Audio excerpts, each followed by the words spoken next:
오늘은 목회서신 디도서 1장 말씀을 함께 살펴보도록 하겠습니다. 디도는 그리스 출신의 이방인입니다. 바울의 동역자입니다. 어떻게 주님을 믿게 되었고 또 어떻게 바울을 만났는지 정확하게 알 수는 없습니다. 같은 그리스 출신인 디모데는 할례를 받은 반면에 디도는 할례를 받지 않았습니다. 오랫동안 바울과 함께 선교 여행을 다녔고 바울에게 많은 도움이 된 인물이 디도입니다. 이 바울이 첫 번째 전도행을 마치고 안디옥 교회로 돌아왔을 때 예루살렘으로부터 내려온 이 보수 강경파 유대인들이 이 할례 문제로 교회를 어지럽게 했습니다. 그래서 바울이 바나바와 할례를 받지 않고도 훌륭하게 믿음 생활하고 있는 디도를 데리고 예루살렘으로 올라가 사도들을 만납니다. 이 디도를 통해서 할례를 받지 않고도 믿음 생활을 탁월하게 할 수 있다라는 것을 증명하려고 했던 것으로 보입니다. 바울을 힘들게 했던 교회 중에 하나가 고린도 교회입니다. 여러 파로 나누어져서 교회 안에 분쟁이 있었고 은사 문제 또 소송 문제 등 많은 문제가 있었던 교회가 고린도 교회인데 바울이 방문했음에도 불구하고 문제가 수습되지 않았고 또 서신을 3번이나 보냈습니다. 디모데도 보냈지만 여전히 어려움을 겪으면서 문제가 해결되지 않았는데 이런 상황 가운데 디도를 파송했고 디도는 문제를 탁월하게 해결했습니다. 이 디도는 문제 해결에 탁월한 능력이 있었던 그런 은사가 있었던 사람으로 보입니다. 어떤 일을 맡겨도 충성스럽게 감당하는 사람이었습니다. 그래서 바울은 디도에 대해서 말하기를 그리스도의 영광이라고 말합니다. 고린도후서 8장 32절에서 33절 말씀 제가 읽어보겠습니다. 또 그들과 함께 우리의 한 형제를 보내었으니 우리는 그가 여러 가지 일에 간절한 것을 여러 번 확인하였거니와 이제 그가 너희를 크게 믿음으로 더욱 간절하니라. 디도로 말하면 나의 동료요 너희를 위한 나의 동역자요 우리 형제들로 말하면 여러 교회의 사자들이요 그리스도의 영광이니라. 디모데후서 4장 10절 기록에 의하면 디도는 달마디아에서도 사역을 했는데 지금의 유고슬라비아 지역입니다. 디도는 자기를 필요로 하는 곳이라면 마다하지 않고 달려가서 헌신적으로 주님과 교회를 섬기는 인물이었습니다. 자, 그러면 이제 디도서 1장 1절에서 4절 말씀 보겠습니다. 여러분 가지신 통독 성경 1405페이지로 가시겠습니다. 디도서 1장 1절에서 4절 통독 성경 1405페이지입니다. 하나님의 종이요 예수 그리스도의 사도인 나 바울이 사도된 것은 하나님의 택하신 자들의 믿음과 경건함에 속한 진리의 지식과 영생의 소망을 위함이니라. 이 영생은 거짓이 없으신 하나님이 영원 전부터 약속하신 것인데 자기 때에 자기의 말씀을 전도로 나타내셨으니 이 전도는 우리 구주 하나님이 명하신 대로 내게 맡기신 것이라. 같은 믿음을 따라 나의 참 아들 된 디도에게 편지하노니 하나님 아버지와 그리스도 예수 우리 구주로부터 은혜와 평강이 내게 있을지어다. 메시지 성경으로 제가 읽어보겠습니다. 잘 들어보시길 바랍니다. 나 바울은 하나님이 택하신 사람들 가운데 믿음을 일깨우고 하나님의 말씀을 정확히 전달하며 그 말씀에 바르게 응답하도록 하기 위해 임명된 하나님의 종이자 그리스도의 대리인입니다. 나의 목표는 영원한 생명에 이르는 길을 제시하여 소망을 일으키는 것입니다. 이 생명은 하나님께서 오래전에 약속해 주신 것입니다. 하나님은 약속을 어기시는 분이 아닙니다. 때가 무르익자 그분께서는 자신의 진리를 공표하셨습니다.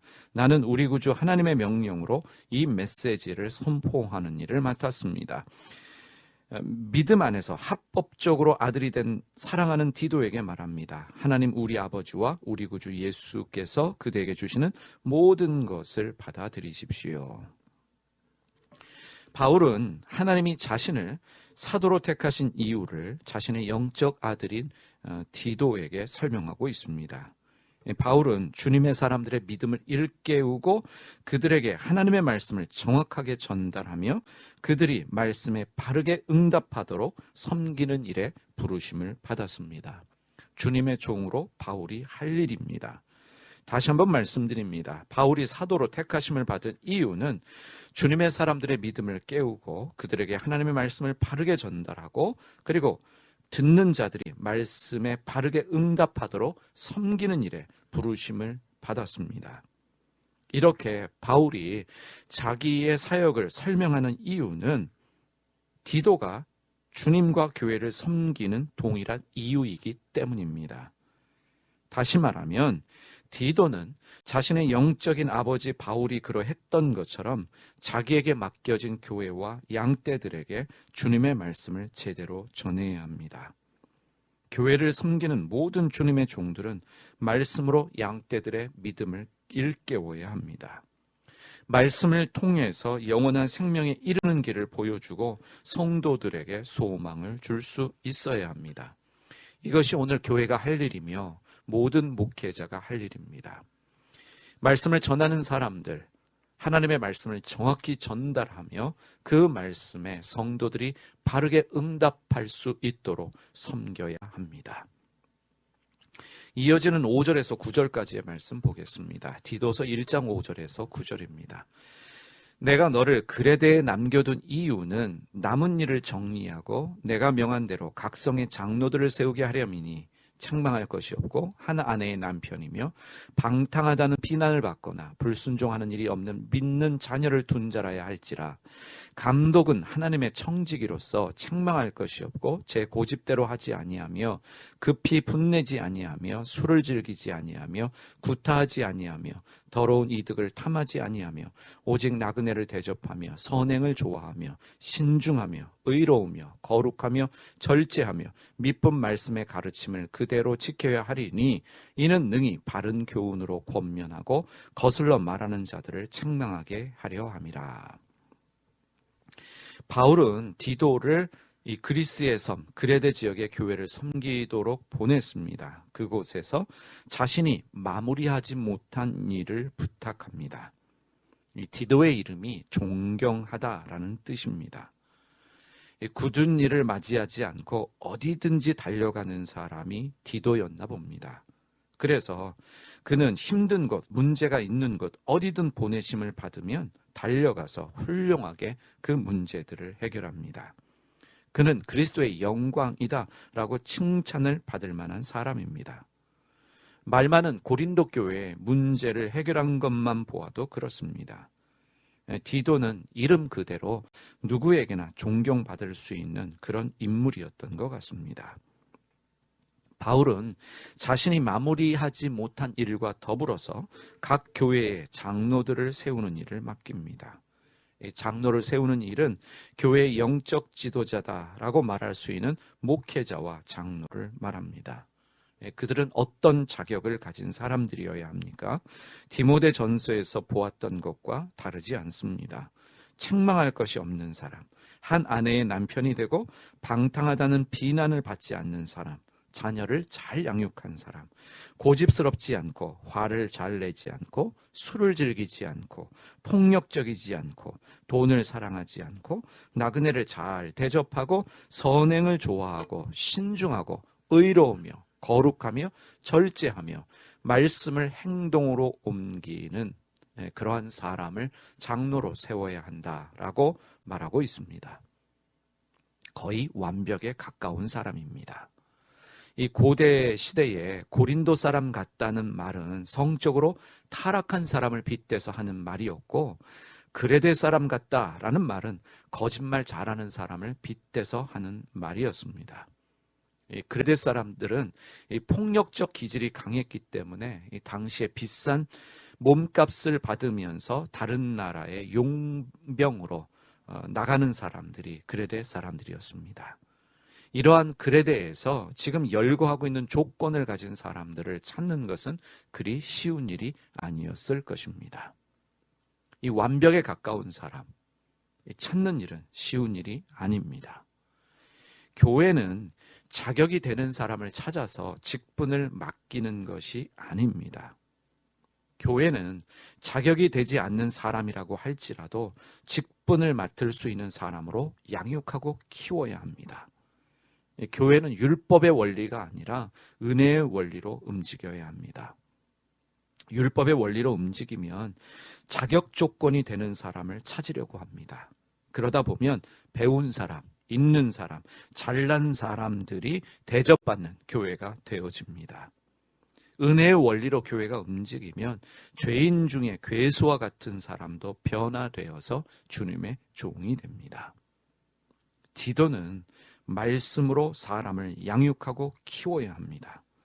어떠한 사람을 키워야 될지, 어떠한 사람으로 키워야 될지 그 기준을 제시하고 있는 것입니다.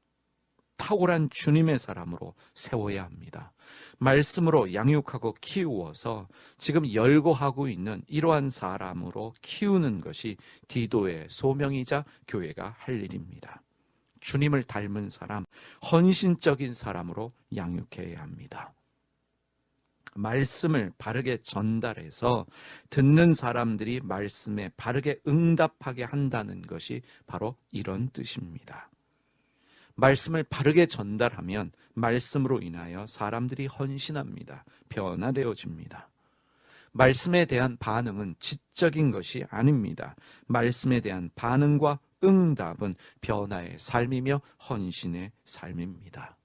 이것이 디도에게 주어진 과제이자 모든 교회의 목회자들에게 주신 도전입니다. 그래서 교회는 사람을 찾는 것이 아니라 눈에 보이는 사람을 키우고 양육해야 합니다. 말씀에는 하나님의 숨결이 담겨져 있습니다. 말씀을 통해서 하나님의 생기가 전달되어집니다. 말씀을 통해서 사람이 변화되어집니다. 이 말씀으로 양육되어진 사람은 교회에만 헌신적인 일꾼이 되는 것이 아닙니다. 이 거짓말하는 사람들이 많았던, 이 혈기가 있는 사람들이 많았던 이 그레타에 선한 영향력을 끼칠 하나님의 사람으로도 키워지는 것입니다. 장로의 조건으로 내세운 것들을 보시기를 바랍니다. 교회가 필요한 사람이기도 하겠지만 세상이 필요한 사람이기도 합니다.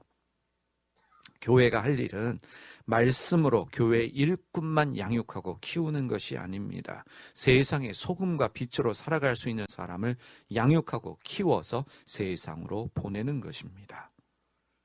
그래서 교회가 말씀으로 사람을 잘 양육하고 키우면 교회만 좋은 것이 아닙니다. 세상도 변화되어지고 세상도 달라집니다. 말씀으로 변화되고 훈련된 사람은 교회뿐만 아니라 세상에서도 예수님 닮은 사람으로 헌신하는 사람입니다. 세상을 변화시킬 수 있는 주님의 사람이 되는 것입니다. 다시 한번 말씀드립니다. 교회는 사람을 찾는 것이 아니라 눈에 보이는 사람들을 말씀으로 양육하고 키워서 주님이 쓰실 수 있는 사람들이 되게 해야 합니다. 10절에서 16절 말씀을 보도록 하겠습니다. 디도서 1장 10절에서 16절 말씀입니다. 불순종하고 헛된 말을 하며 속이는 자가 많은 중 할례파 가운데 특히 그러하니 그들의 입을 막을 것이라. 이러한 자들이 더러운 이득을 취하려고 마땅치 아니한 것을 가르쳐 가정들을 온통 무너뜨리는도다. 그레데인 중에 어떤 선지자가 말하되 그레데인들은 항상 거짓말쟁이이며 악한 짐승이며 배만 위하는 게으름뱅이라 하니 이 증언이 참되도다. 그러므로 내가 그들을 엄히 꾸짖으라. 이는 그들로 하여금 믿음을 온전케 하고 유대인의 허탄한 이야기와 진리를 배반하는 사람들의 명령을 따르지 않게 함이라.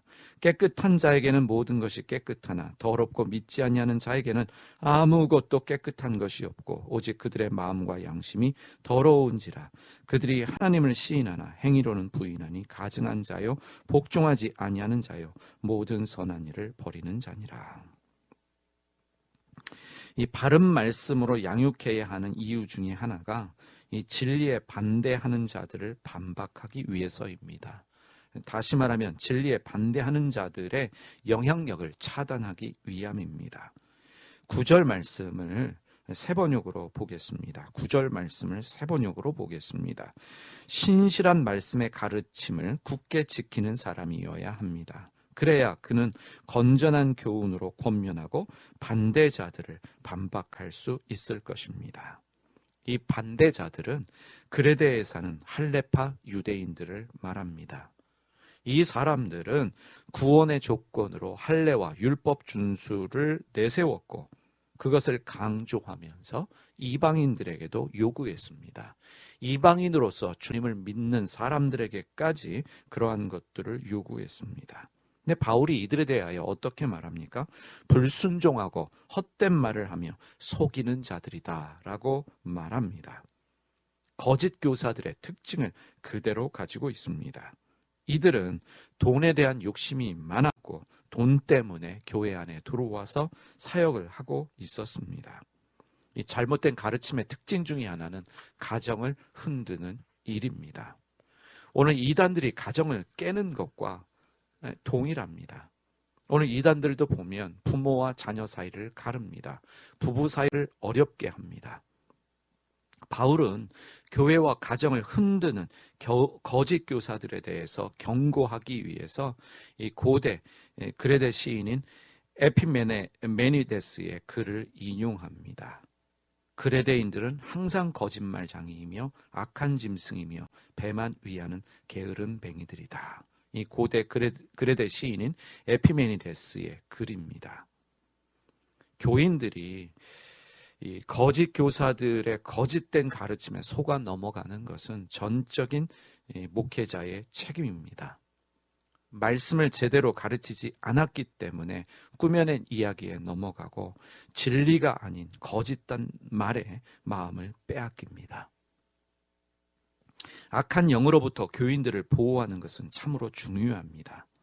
눈에 보이지 않는 악한 영과 싸우는 것도 중요하지만 눈에 보이는 거짓 교사들과 싸워 교인들을 보호하고 지켜야만 합니다. 이것이 목회자가 할 일이요 바로 교회가 해야 될 중요한 임무입니다.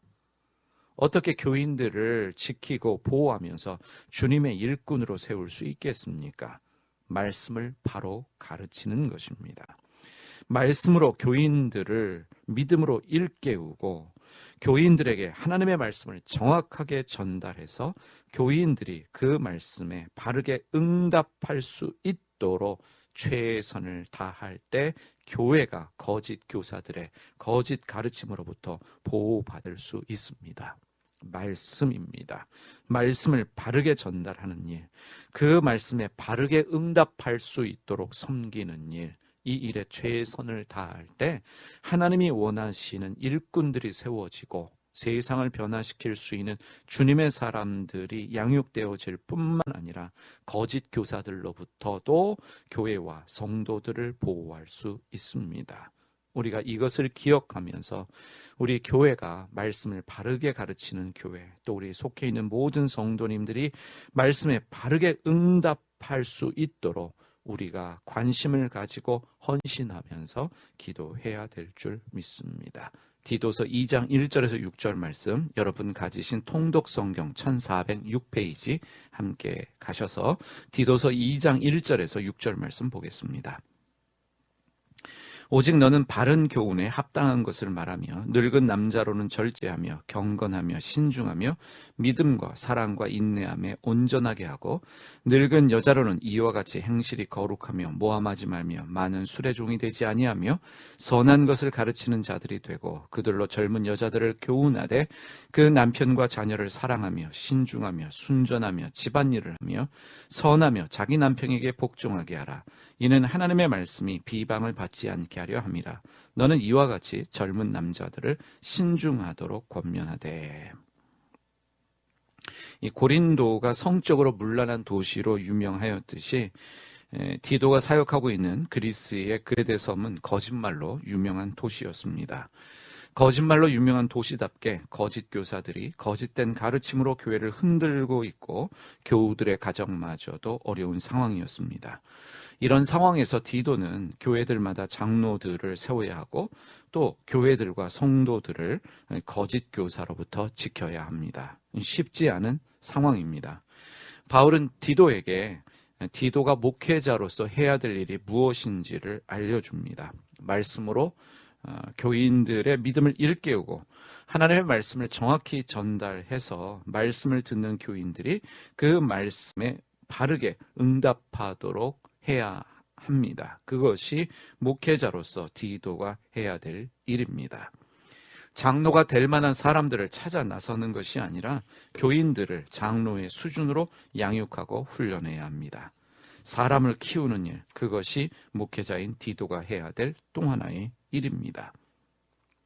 거짓 교사들로부터 교인들을 지키는 일은 말씀을 가르치는 일입니다. 주님의 말씀을 바르게 가르칠 때 거짓된 가르침으로부터 교회와 교인들을 보호할 수 있고, 거짓 교사들은 어떠한 영향력도 교회와 교인들에게 미칠 수 없습니다.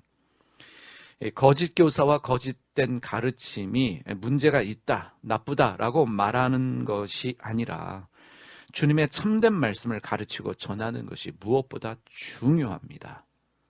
이렇게 설명할 수 있겠습니다. 위조 지폐를 감별하는 사람에게 위조 지폐만 보여주고 만지게 하면 그는 진짜를 알 수가 없습니다. 위조 지폐를 감별하는 사람은 진짜 지폐를 보고 경험함으로써 위조 지폐를 분별할 수 있습니다. 가짜 참기름 구분하는 것도 마찬가지입니다. 가짜 참기름 맛만 보여주면서 이것이 가짜다라고 말하면 진짜를 알 수가 없습니다. 진짜 참기름 맛을 경험하게 되면 가짜 참기름은 너무도 쉽게 분별이 될 수 있습니다.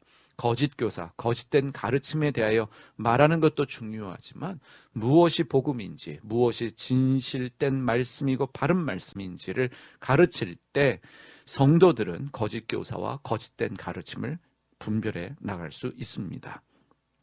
거짓 교사, 거짓된 가르침으로 인한 두려움을 가지게 하지 말고 참된 복음의 말씀을 듣게 하고 알게 함으로 말씀으로 인한 찬 기쁨과 자유를 경험하게 하는 것, 그것이 목회자 디도가 해야 될 일입니다. 그러면 어떻게 가르쳐야 하겠습니까? 무엇을 가르쳐야 하겠습니까? 방금 전에 읽었던 2장 1절에서 6절 말씀을 공동 번역으로 읽어보겠습니다.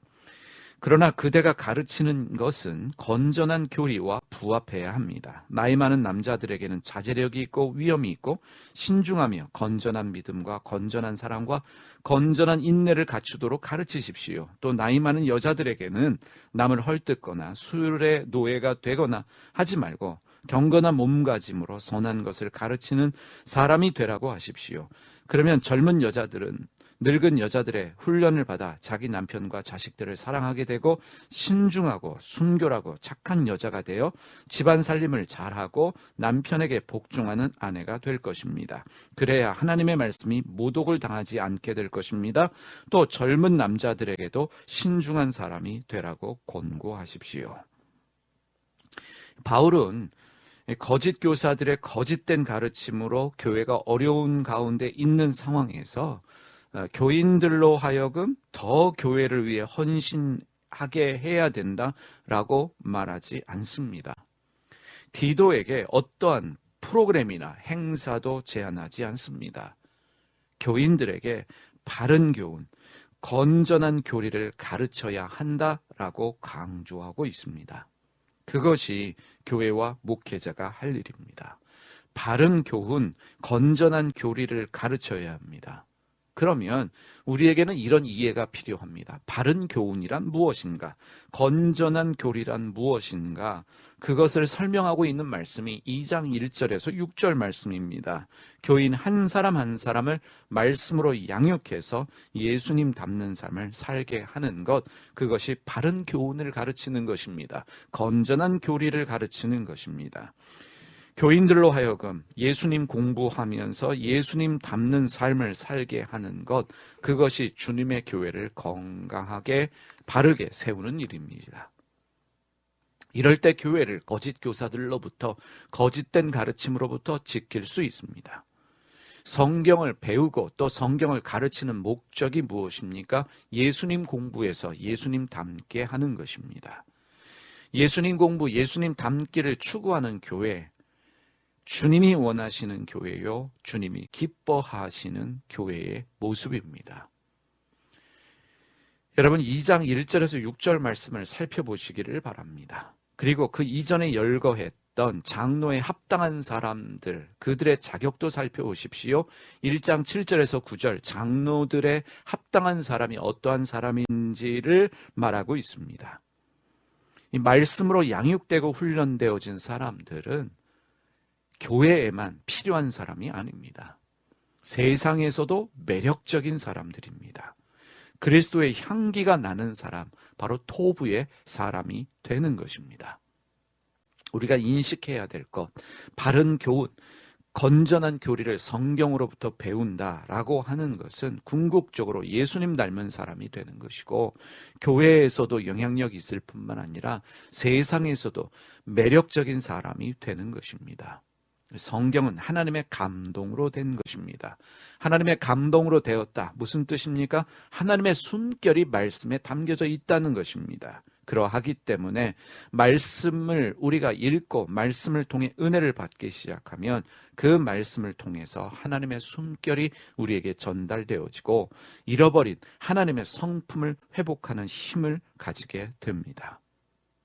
말씀을 통해서 우리의 삶을 변화시키시는 예수님 닮게 하시는 신비를 기대합시다. 디도서 2장 1절에서 6절 말씀, 바로 세상에서도 매력적인 그 사람이 되어질 수 있도록 예수님 닮은 사람이 되게 하는 것, 그것이 바른 교훈이요 건전한 교리라는 것을 우리가 깨달으십시다. 그리고 성경을 통해서 우리가 믿음에 친일보하는 것이 결국은 예수님 닮는 것이라는 것을 우리가 알고 또 그러한 목적을 가지고 성경을 읽고 배워야 될 줄 믿습니다. 2장 7절에서 8절 말씀 보겠습니다. 디도서 2장 7절에서 8절 말씀입니다. 범사에 내 자신이 선한 일에 본을 보이며 교훈에 부패하지 아니함과 단정함과 책망할 것이 없는 바른 말을 하게 하라. 이는 대적하는 자로 하여금 부끄러워 우리를 악하다 할 것이 없게 하려 함이라. 자, 메시지 성경으로 한번 읽어보겠습니다. 디도서 2장 7절에서 8절 말씀 메시지 성경입니다. 그대는 몸소 실천하여 이 모든 것을 보여주고 가르치는 일을 순수하게, 말은 믿음직하고 건전하게 하십시오. 그러면 우리에게 정명으로 대적하던 자들도 수상한 점이나 잘못된 점을 찾지 못하고 결국 마음을 고쳐먹게 될 것입니다. 범사에 내 자신이 선한 일에 본을 보이며, 이 목회자인 디도가 말씀의 본을 보이는 자가 되어야 한다라는 말씀입니다. 선한 일에 본을 보인다라고 하는 것은 완벽한 것을, 문제 없음을 보이라라고 하는 뜻이 아닙니다. 실수하지 마라라는 뜻도 아닙니다. 예수님 공부, 예수님 닮기를 소원하는 교인들과 한 마음이 되는 것입니다. 말씀을 가르치는 목회자이기 때문에 가지는 영적인 우월감이나 자만감이 있을 수 있습니다. 다른 사람을 판단하려는 이기심, 오만함이 생길 수도 있습니다. 내가 언행일치하는 사람, 말씀을 가르친 대로 살아야 된다라고 하는 부담감 때문에 실수를 드러내거나 자기의 약점 드러내기를 어려워할 수 있습니다. 그러한 마음 다 내려놓고 순수하고 겸손한 마음으로 나도 배우는 사람이고 나도 변화가 필요한 사람이라는 것을 잊지 말아야 합니다. 목회자는 절대로 완벽한 존재가 아닙니다. 실수할 수 있습니다. 잘못할 수도 있습니다. 그러한 자신의 약점을 인정하고 그러한 문제를 감추지 말고 드러낼 수 있어야 합니다. 교인들도 실수하면서 넘어지면서 배웁니다. 목회자도 마찬가지입니다. 때로는 실수하고 때로는 넘어지지만 주님의 은혜로 다시 회복되어져서 믿음에 진일보하는 것이, 신앙으로 성장하는 것이 바로 믿음의 과정입니다. 바리새인들은 외식했습니다. 자신들의 종교적인 완벽한 모습, 실수하지 않고 모든 율법을 잘 지키는 자신들의 모습을 사람들에게 보여주기 원했습니다. 그것이 바로 외식하는 것이고 그것이 바로 종교적인 교만입니다. 나도 은혜가 필요하고 나도 회개가 필요하고 나도 존재혁명이 필요한 사람이라는 마음으로 교인들을 대하면서 말씀을 가르쳐야 한다라고 하는 것을 말씀하고 있습니다. 9절에서 10절 말씀 보겠습니다. 2장 9절에서 10절입니다. 종들은 자기 상전들에게 범사에 순종하여 기쁘게 하고 거슬러 말하지 말며 훔치지 말고 오히려 모든 참된 신실성을 나타나게 하라. 범사에 우리 구주 하나님의 교훈을 빛나게 하려 함이라. 공동번역으로 읽어보겠습니다. 종들에게는 모든 일에 있어서 자기네 주인들에게 복종하고 주인들을 기쁘게 해주어야 한다고 가르치십시오. 종들은 주인에게 말대꾸하거나 훔치는 일을 하지 말고 언제나 착하고 충성스러운 종노릇해서 모든 일에 있어서 우리의 구세주이신 하나님의 교훈을 장식해야 합니다. 교회 안에는 노예들도 있었습니다. 그들에게도 예수님 닮는 삶을 살 수 있도록 말씀으로 가르쳐야 합니다. 노예들이라고 예외는 아닙니다. 교회 안에 모든 사람들에게 예외 없이 말씀을 가르쳐야 합니다. 나이 드신 어르신들, 젊은 사람들, 어린아이들, 신분적으로 당시에 노예들이라고 말하는 사람들조차도 말씀을 배워서 주님 닮는 삶을 살게 해야 합니다. 노예들을 어떻게 가르쳐야 합니까? 주인에게 복종하고 주인을 기쁘게 하는 삶을 사는 것이 예수님 닮는 삶이다라는 것을 가르쳐야 합니다. 말대꾸하지 않고 훔치지 않고 착하고 충성스러운 종노릇하는 것이 바로 말씀대로 사는 삶임을 가르쳐야 합니다. 오늘로 적용하면 그리스도인들이 직업을 가지고 일할 때 가져야 할 노동의 자세입니다. 노동은 예배, 아바드입니다. 육신의 수고를 통해 하는 노동은 하나님께 드려지는 예배입니다. 정직하고 부지런하고 주어진 일에 최선을 다하는 것은 바로 기본이고 상식적인 일입니다. 기본적이고 상식적인 일이지만 많은 사람들이 그렇게 살지 못하는 것이 현실입니다. 이런 기본적이고 상식적인 삶을 살아갈 수 있도록 가르치고 힘을 주며 이끌어가는 것이 바로 하나님의 말씀입니다. 그런데 여러분, 방금 전에 읽었던 이 말씀, 디도서 2장 9절에서 10절 말씀은 노예 제도를 옹호하는 사람들이 많이 인용했던 말씀입니다. 지금도 이 구절을 가지고 성경은 노예 제도를 지지한다, 노예 제도를 허락한다 라고 말하고 있는 사람들이 있습니다. 그러면 우리는 이런 질문을 할 수밖에 없습니다. 성경이 노예 제도를 옹호하고 지지하는가 라고 하는 질문을 할 수밖에 없습니다. 그러나 성경은 지지와 반대를 말하지 않습니다. 우리가 성경을 읽을 때 가져야 될 한 가지, 성경은 이거다 저거다 라고 말하는 경우도 있지만 우리에게 생각하고 성찰할 수 있는 여지를 남겨놓는 부분들도 있습니다. 다시 말하면 성경은 쓰여진 문자 그 이상의 것을 우리에게 계시하고 말씀하고 있습니다. 세상이 변하려면 법이 바뀌어야 하지만 그 전에 먼저 사람의 마음이 바뀌어야 합니다.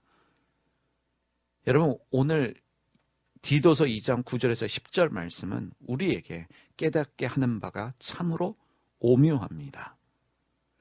나와 너의 마음, 우리의 마음 자세를 고쳐 먹을 때, 내 마음이 변할 때 세상은 변화될 수 있습니다. 사람의 마음이 변화될 때 법도 바뀌는 것이고 세상도 변화되어집니다. 성경은 주님을 믿는 노예들에게, 주님을 영접한 노예들에게 그리스도를 닮은 삶을 살라라고 명령합니다. 노예들에게만 그렇게 말씀하시는 것이 아닙니다. 이미 나이 드신 어르신들, 젊은 사람들 어떻게 살아야 될지를 예수님 닮는 삶을 살라고 주님이 말씀하셨습니다. 그들의 마음, 그들은 노예를 소유한 주인입니다. 그들의 마음이 변하면, 그리고 그들 밑에서 일하고 있는 노예들도 마음이 변하면 세상이 변화되어집니다.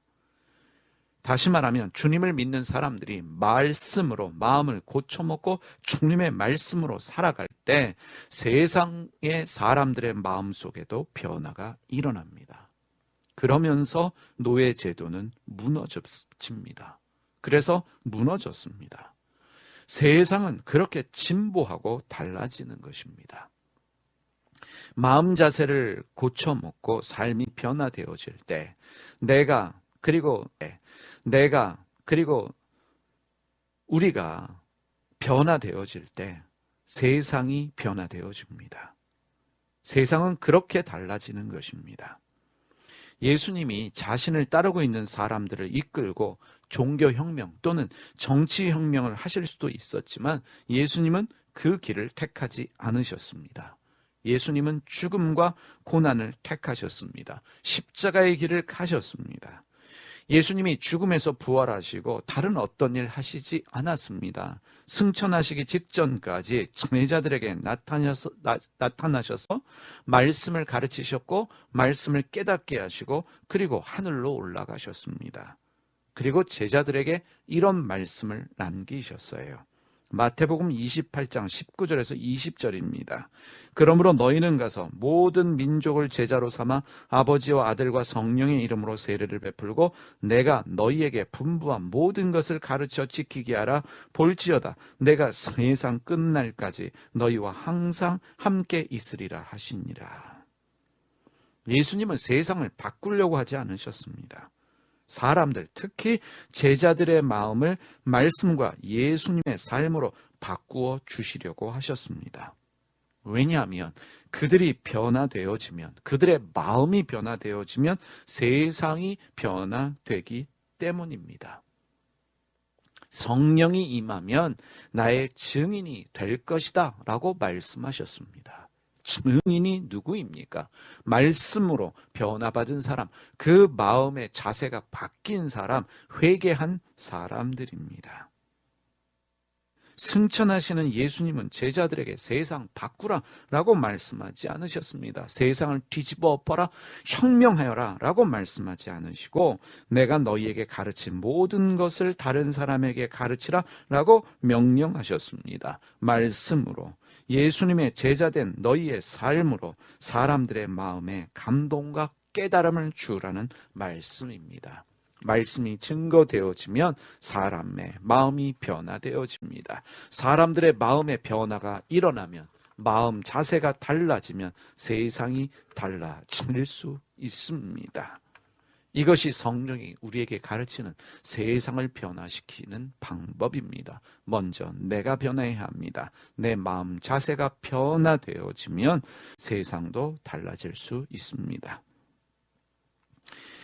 2장 11절에서 14절 말씀 보겠습니다. 2장 11절에서 14절입니다. 모든 사람에게 구원을 주시는 하나님의 은혜가 나타나 우리를 양육하시되 경건하지 않은 것과 이 세상 정욕을 다 버리고 신중함과 의로움과 경건함으로 이 세상에 살고 복스러운 소망과 우리의 크신 하나님 구주 예수 그리스도의 영광이 나타나심을 기다리게 하셨으니 그가 우리를 대신하여 자신을 주심은 모든 불법에서 우리를 속량하시고 우리를 깨끗하게 하사 선한 일을 열심히 하는 자기 백성이 되게 하려 하심이라.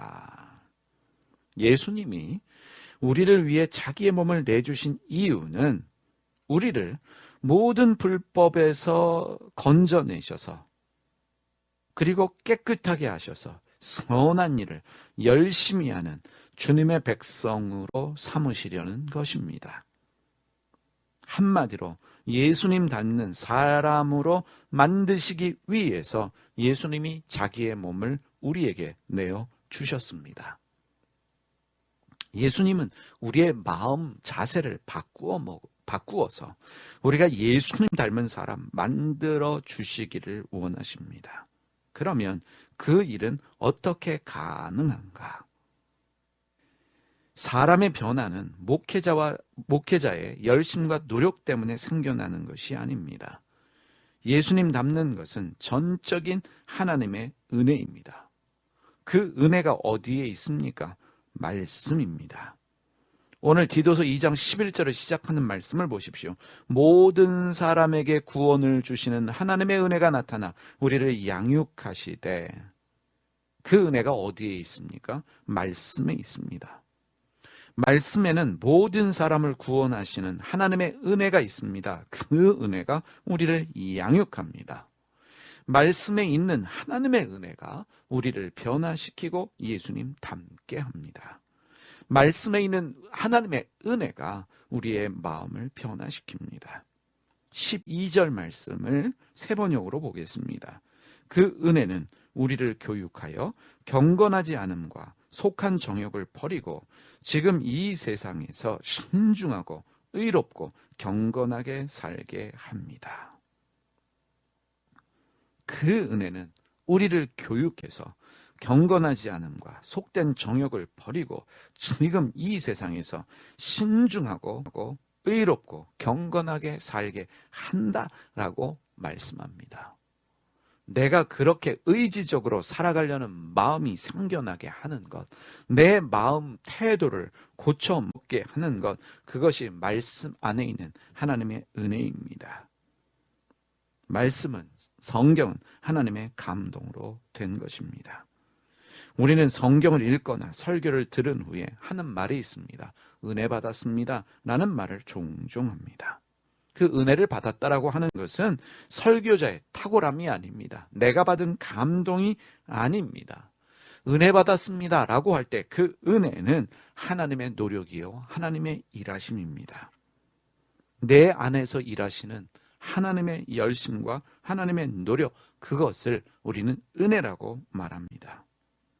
말씀 속에 있는 하나님의 은혜로 내가 변화될 것에 대한, 예수님 닮는 사람이 되는 것에 대한 믿음의 고백이기도 합니다. 오늘 말씀에 은혜 받았습니다, 목사님 설교 잘했습니다, 내 마음에 감동이 있습니다 라는 뜻이 아니라 오늘 그 말씀 속에 있는 하나님의 은혜가 내 안에서 역사하셔서 내 마음 자세를 고쳐주시고 예수님 닮게 하실 줄 믿습니다 라는 고백이라는 것을 우리가 알고 그러한 말들을 표현해야 됩니다. 사랑하는 교우 여러분, 날마다 말씀을 통해 주시는 은혜를 받으시기를 주님의 이름으로 축원드립니다.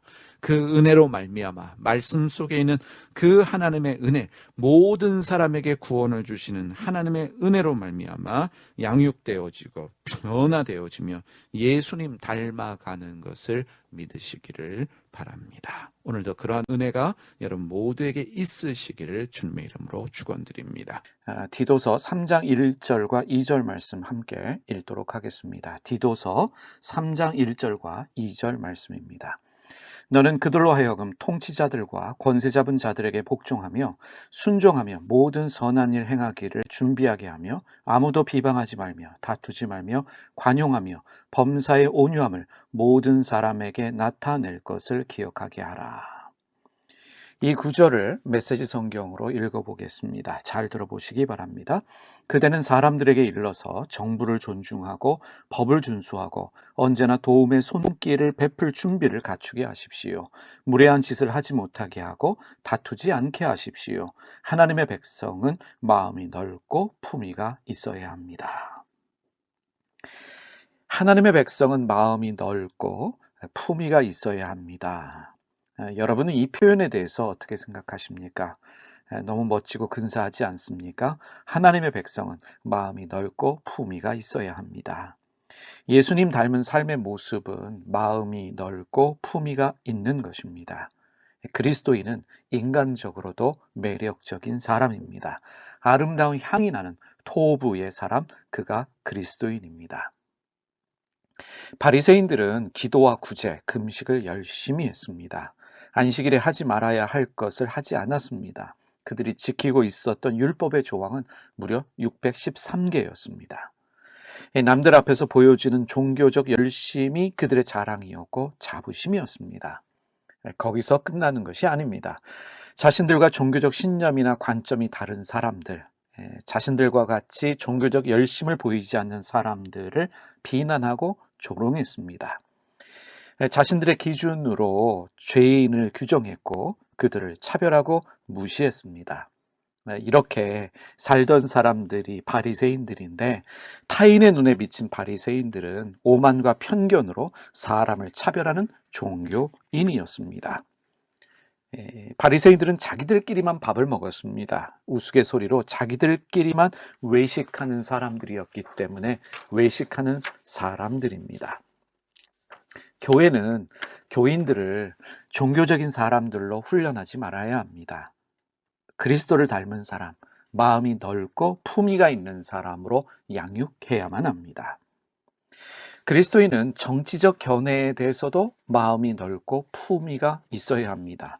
디도서 3장 1절과 2절 말씀에 너는 그들로 하여금 통치자들과 권세 잡은 자들에게 복종하며 순종하며 모든 선한 일 행하기를 준비하게 하며 라고 말씀하고 있는데, 이 정치적 견해에 대해서도 마음이 넓고 품위가 있어야 한다. 교회와 성도는 정부를 존중하고 법을 준수해야 합니다. 이게 그리스도인의 의무입니다. 그리스도인에게 정치적으로 좌냐 우냐 이게 중요할까요? 어느 당을 지지하느냐 이것도 별로 중요한 문제는 아닌 것 같습니다. 그리스도인은 주님의 마음을 가지고 살아가는 삶의 태도가 중요합니다. 정부를 포함한 나와 정치적 견해가 다른 사람을 존중하는 법을 배워야 합니다. 함부로 말하지 말아야 합니다. 말에 품위가 있어야 합니다. 정치적 견해가 다르고 이해가 다르기 때문에 적으로 생각하고 싸우려는 마음 버려야 합니다. 대화하는 법을 배워야 하고 들으려는 마음의 태도를 가져야 합니다. 기억하십시오. 하나님의 사람은 마음이 넓고 품위가 있는 사람입니다. 법을 지키는 것은 그리스도인으로서 당연하고 상식적인 일입니다. 우리 회개에 합당한 삶이 무엇일까요? 우리가 지난 몇 주 전에 살펴보았던 것처럼 세례 요한이 가르친 것은 기본적이고 상식적인 삶입니다. 그것이 회개에 합당한 삶, 법을 준수하는 삶이 회개에 합당한 삶입니다. 메시지 성경의 번역처럼 그대는 사람들에게 일러서 정부를 존중하고 법을 준수하고 이런 그리스도인들로 양육하라 라고 목회자인 디도에게 바울은 말하고 있습니다. 법을 준수한다는 게 무엇일까요? 법을 준수하는 것은 다른 사람을 배려하는 삶입니다. 서로를 존중하는 태도입니다. 함께 더불어 살기 위해서 가장 기본적인 것이 있다면 정해진 법을 지키는 일입니다. 그리고 교회와 성도는 언제나 도움의 손길을 베풀 준비를 갖추도록 해야 합니다. 강도를 만난 이웃의 예화처럼 어려운 당한 이웃이 누구이든 상관하지 않고 도움이 필요한 누구에게도 손을 내밀 수 있는 성도가 되어야 합니다. 그러한 사람들로 양육하고 훈련시켜야 합니다. 그리스도인에게는 원수도 없고 적도 없습니다. 주님을 닮아가는 그리스도인들의 마음에는 십자가의 사랑으로 가득하기 때문에 원수도 없고 적도 없습니다. 정치적 견해가 다르다라고 할지라도, 인종이 다르고 성별이 다르다라고 할지라도 어느 누구에게나 착한 일 할 수 있는 그 사람, 편견 없이 누구에게나 주님의 사랑을 베풀 수 있는 그 사람이 바로 주님의 사람, 그리스도인입니다. 하나님의 사람은 마음이 넓고 품위가 있는 사람이다 라는 것을 우리가 기억하십시다. 교회는, 그리고 목회자는 교인들이 무례한 말과 행동을 하지 않도록 말씀으로 가르쳐야 합니다. 예의가 있는 사람, 그가 그리스도인입니다. 교회는 교인들이 다투지 않도록 가르쳐야 합니다. 교회에서도 마찬가지고 집안에서도 마찬가지고 세상을 살아가면서도 다른 사람과 다투지 않는 온유한 사람으로 양육해야 합니다. 왜 사람이 다투고 싸울까요? 자기를 포기하지 않았기 때문입니다. 그리스도인은 자기를 포기하고 자기 십자가를 매일 지는 사람입니다. 그가 누구와 싸울 수 있겠습니까? 사랑하는 교우 여러분, 기억하십시다. 하나님의 사람은 마음이 넓고 품위가 있는 사람입니다. 다시 한번 디도서 3장 1절과 2절 말씀을 메시지 성경으로 읽겠습니다. 그대는 사람들에게 일러서 정부를 존중하고 법을 준수하고 언제나 도움의 손길을 베풀 준비를 갖추게 하십시오. 무례한 짓을 하지 못하게 하고 다투지 않게 하십시오. 하나님의 백성은 마음이 넓고 품위가 있어야 합니다. 자, 이어지는 디도서 3장 3절에서 7절까지 말씀을 보겠습니다.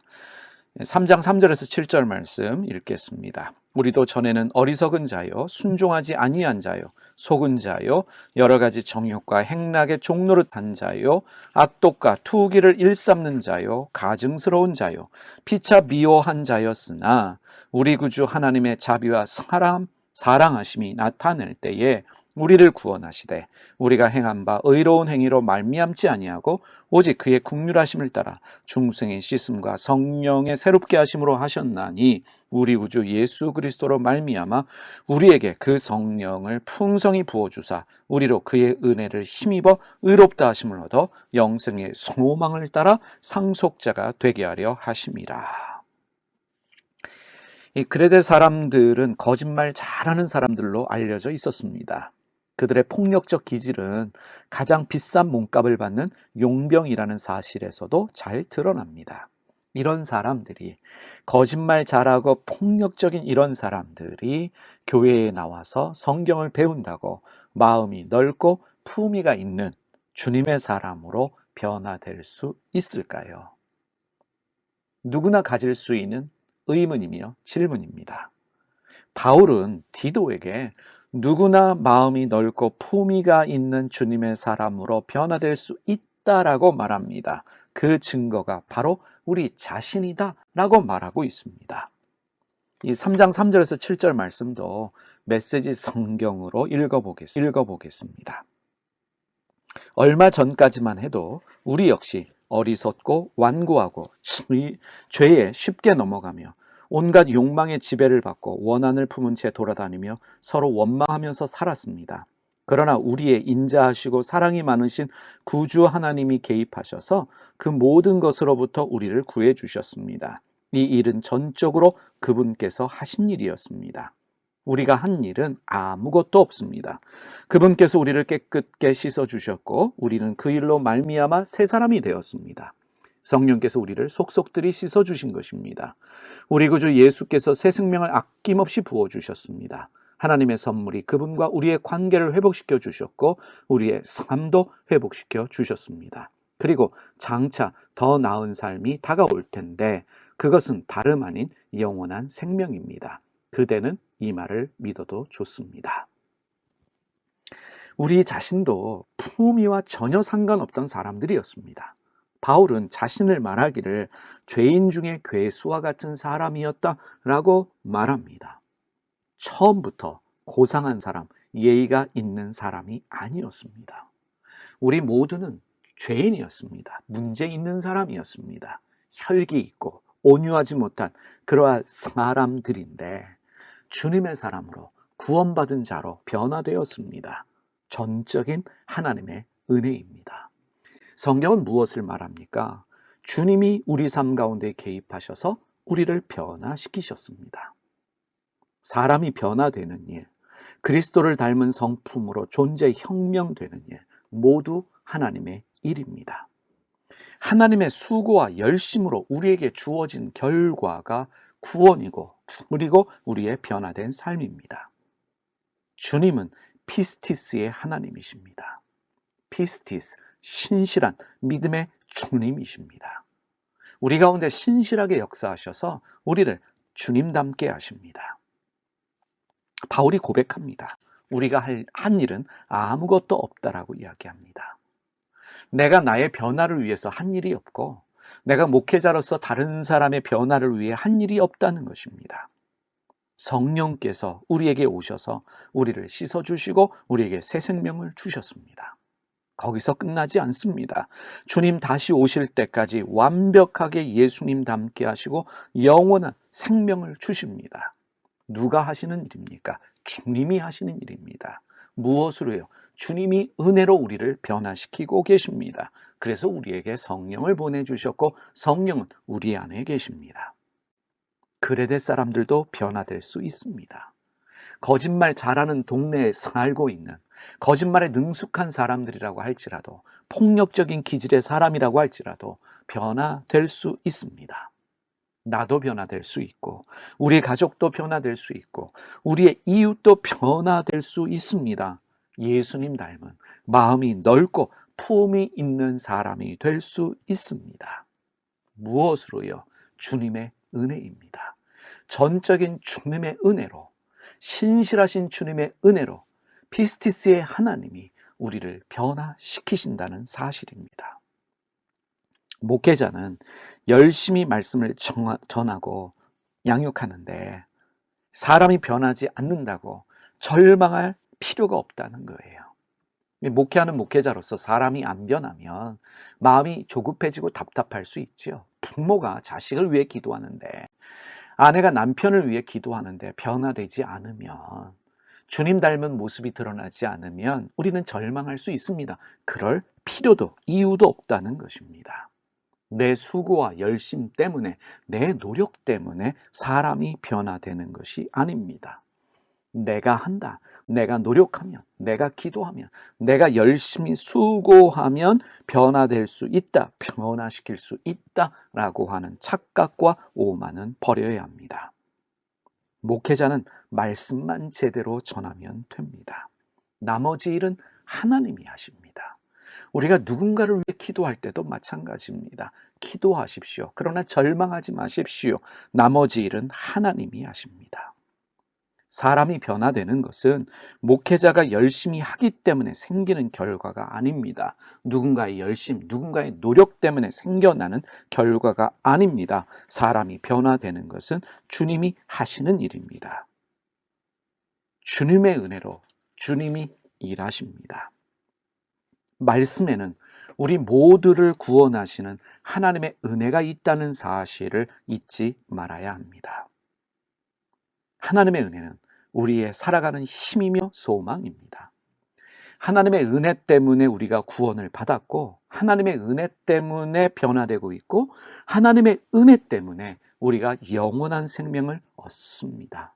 사랑하는 교우 여러분, 말씀을 읽을 때마다 주님의 은혜가 말씀 속에 있다라는 것을 기억하시고 말씀을 읽으시면서 말씀 가운데 계속 젖어드시는, 말씀 가운데 붙들리는 여러분 모두가 되시기를 주님의 이름으로 축원드립니다. 자, 이제 8절에서 11절 말씀을 보도록 하겠습니다. 8절에서 11절 말씀입니다. 이 말이 미쁘도다. 원하건대 너는 이 여러 것에 대하여 굳세게 말하라. 이는 하나님을 믿는 자들로 하여금 조심하여 선한 일을 힘쓰게 하려 함이라. 이것도 아름다우며 사람들에게 유익하니라. 그러나 어리석은 변론과 족보 이야기와 분쟁과 율법에 대한 다툼은 피하라. 이것은 무익한 것이요 헛된 것이니라. 이단에 속한 사람을 한두 번 훈계한 후에 멀리하라. 이러한 사람은 내가 아는 바와 같이 부패하여 스스로 정죄한 자로서 죄를 짓느니라. 이 8절에서 11절 말씀을 새 번역으로 읽어보겠습니다. 새 번역으로 읽겠습니다. 이 말은 참됩니다. 나는 그대가 이러한 것을 힘있게 주장해서 하나님을 믿는 사람으로 하여금 선한 일에 전념하게 하기 바랍니다.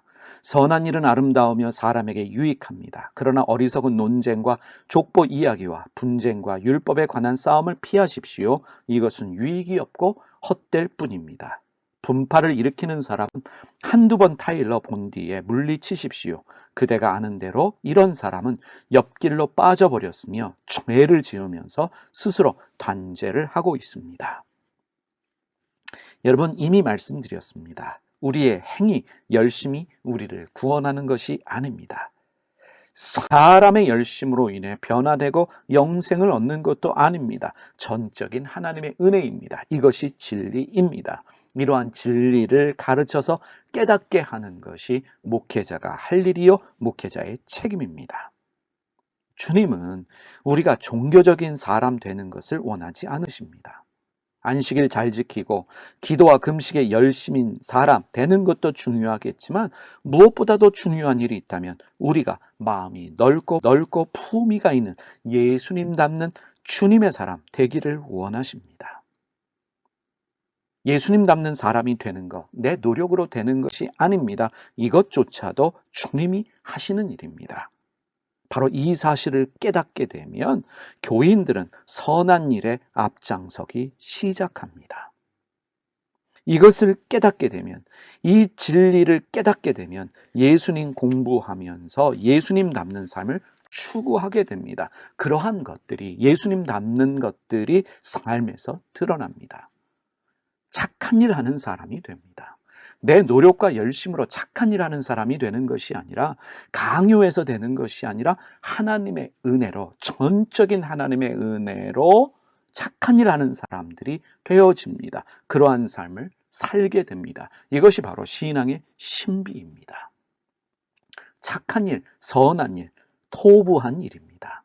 주님의 향기가 나는, 아름다운 향이 나는, 주님 보시기에 좋았다라고 말할 수 있는 토부한 일입니다.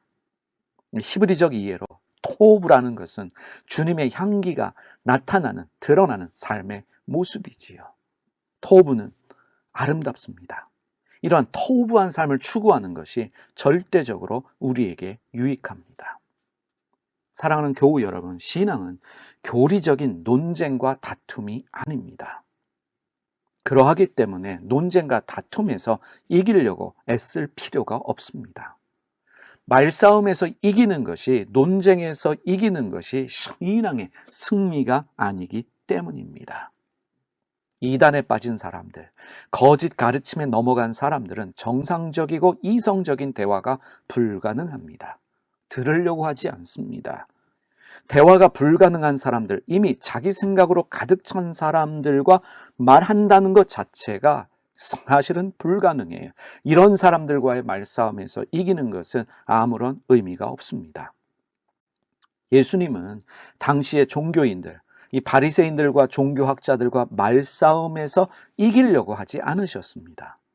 이미 자기 생각들이 확고한 사람들인데 예수님의 말씀을 들으려고 하겠습니까?